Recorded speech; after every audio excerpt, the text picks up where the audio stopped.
안녕하십니까. 오늘 그 강남 노무법인의 정봉수 노무사님을 모시고 최근 그 매일 노동 뉴스에 그 기재된 정년 이후 재고용 기대권 인정 관련해서 한번 말씀을 나누도록 하겠습니다. 우선 이 그 내용에 대한 배경을 좀 설명해 주시죠.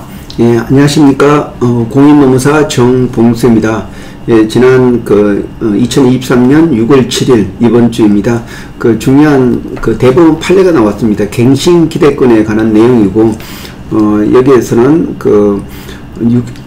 정년이 2018년도에 만 60세로 이제 도입됐습니다. 국가적으로. 근데 이제 이 회사는 법정 정년이 도입되기 전에 만 57세가 정년이 있는데, 일반적으로 60세까지는 3년은 특별한 일이 없으면 계속 근무를 할 수가 있었는데, 여기 근로자가 회사하고 좀 껄끄러운 관계에 있으니까 정년이 되자마자 이제 재고용을 안 하는 식으로 해가지고 이제 그 정년을 이유로 고용이 해지가 됐습니다. 근데 이 근로자는 갱신 기대권이 있는데 자기를 재고용을 안 했다 해가지고 어떤 문제 제기를 했는데, 그 소송에서 1심, 2심, 3심 다 대법원까지 이긴 사건입니다. 아, 그렇군요. 지금 그 고령화사에서 사실 이런 사건에 대해서 앞으로도 많이 발생할 수 있을 것 같은데, 그렇다면 구체적으로 그 사건 경위를 좀 설명해 주시죠.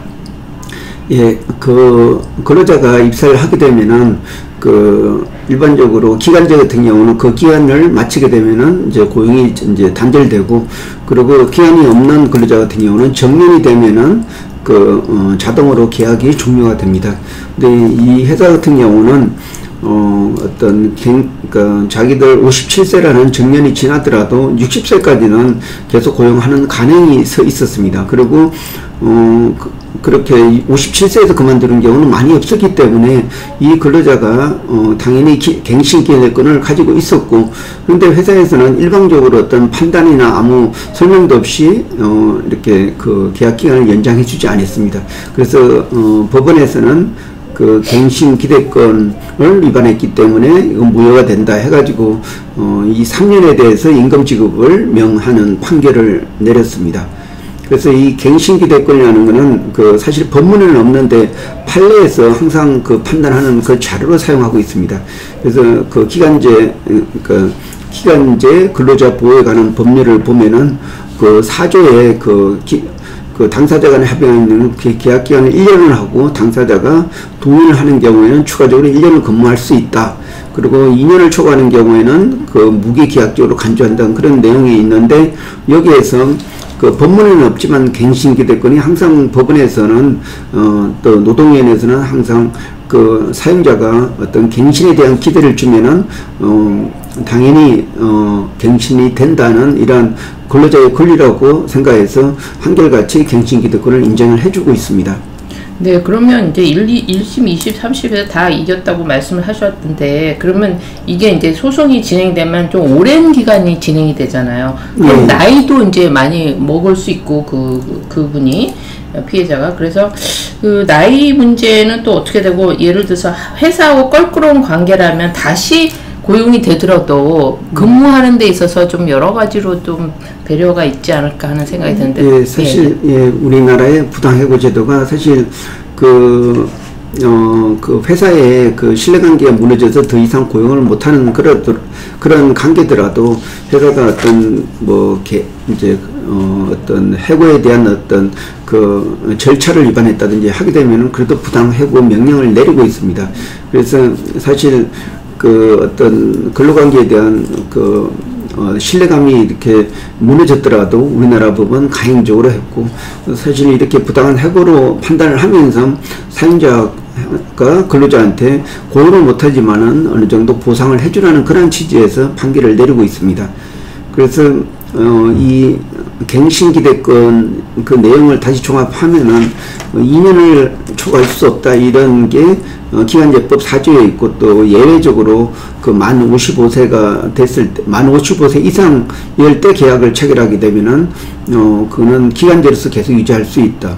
그리고 25개 전문 자격사들 같은 경우는 예외적으로 기간제를 인정을 해주고 있습니다. 그리고 또 그 사업 완료에 필요한 기간이 2년이 넘더라도 그런 경우는 인정해주고 있습니다. 그럼에도 불구하고 또 예를 들어서 55세 이상이 됐더라도 아니면 25개에 대한 전문 직종에 들어가더라도 사용자가 이제 근무를 잘하면은 재계약을 할 수 있다는 이런 갱신기득권을 심어준 경우에는 반드시 그 평가나 아니면 합리적인 이유를 가지고 이제 계약을 거절해야지, 그렇게 하지 않으면은 부당한 해고로 판단되고 있습니다. 바로 그러한 판례 논리가 바로 갱신기득권이라고 할 수 있겠습니다. 네. 그렇다면 근로자 입장에서 정년을 앞두고 예를 들어서 이런 그 법에 대해서 잘 모르는 분들을 위해서 조언을 해주실 사항이 있으신지 부탁드립니다. 예, 이 갱신기대권에 대해서는 법문에는 없지만은 항상 그 노동인의 결정이나 아니면 법원에서 어떤 판결의 어떤 기준으로 삼고 있기 때문에 사업주 입장에서도 만약에 그 정년이 됐더라도 뭐 계속해서 근무를 해왔던 그런 전례가 있으면은 그 평가라는 그런 시스템을 도입을 할 필요가 있습니다. 그리고 또 근로자 입장에서도 회사가 자기한테 어떤 그러니까 계속 고용할 수 있다는 갱신기대권을 주면은 뭐 자기가 이렇게 계속 근로할 수 있는 어떤 기대감을 가지고 있습니다. 그래서 법원에서나 아니면 노동위에서는 어떤 갱신기대권에 대한 판단 기준은 사업주가 근로자한테 계속 고용을 할 수 있다, 일을 잘하면 고용할 수 있다, 갱신기대권이 있어야 된다는 것. 또 하나는 그 판단 기준이 그 업무가 계속적이고 지속적이고 또 누가 자신을 대체할 수 있는 그런 근무해야지 됩니다. 그게 말 그대로 여기 자리가 그러니까 그 기간이 마치면은 필요 없는 일이라고 있는 자리라고 하면은 갱신기대권이 성립되지 않는다고 볼 수가 있습니다. 네, 앞으로 그 평균 수명이 우리나라도 많이 높아지고 있고, 그래서 이제 근로자 입장에서 어떤 사용자와 좋은 그 관계를 유지해서 어떤 그 정년을 앞두고 이렇게 그만둔다는 생각보다도 좋은 관계를 유지하는 게 중요하겠군요. 예, 그렇습니다. 예, 그래서 사실 노동법은 근로자를 보호하기 위한 법이기 때문에 좀 사업주 입장에서는 좀 억울한 면이 있지만은 그렇지만은 또 근로자 입장에서 보면은 그 유일한 길이 취업을 통해서 수입을 올리는 건데 그게 상실되게 되면 너무나 많은 어떤 가혹한 어떤 힘든 그 신을 줄 수가 있습니다. 그렇기 때문에 이 노동법이 그러니까 일반적으로 그 민법은 사업주를 도와주는 법이 있지만은 이러한 노동법은 이렇게 근로자를 도와주는 법이라고 할 수가 있겠습니다. 네, 오늘 말씀 감사드립니다. 예, 고맙습니다.